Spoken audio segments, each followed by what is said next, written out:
బంధు పెడితే ఇప్పుడు ఫీజులు అడగరా? ఇప్పుడు బంధు పెడితే పిల్లలకు విద్య దూరం అవుతుంది.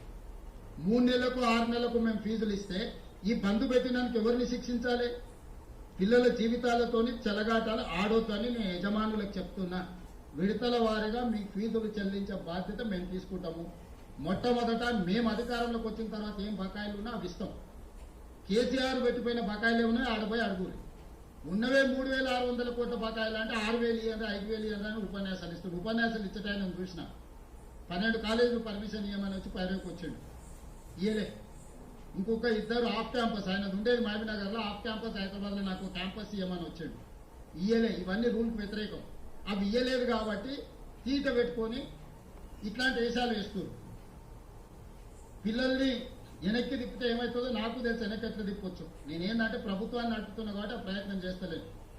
పిల్లల చదువులకు ఆటంకం కలిగిస్తే యజమానులైనా ఉండొచ్చు, రాజకీయ పార్టీలైనా ఉండొచ్చు, ఎవరైనా కఠినంగా వ్యవహరిస్తాము.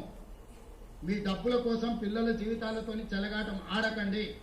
ఈ రోజు మీరు బంద్ పెడితే అకాడమిక్ ఇయర్ లాస్ అయిపోతే ఆ పిల్లలకు చదువు తిరిగి రాదు. ఇవాళ మీ ఫీజు రియంబర్స్మెంట్ తిరిగి వస్తుంది. పిల్లలకు మీరు చేసే అన్యాయం తిరిగి వస్తుందా? చెప్పండి. మీరు కూడా మీ పిల్లలు పోతున్నారు, మా పిల్లలు మీ పిల్లలు అందరూ చదువుకుంటారు. ఇవాళ పిల్లలకు చదువు చెప్పకుండా కళాశాలలు బంద్ పెడితే 3 నెలల తర్వాత ప్రభుత్వం నిధులు ఇచ్చింది అనుకో.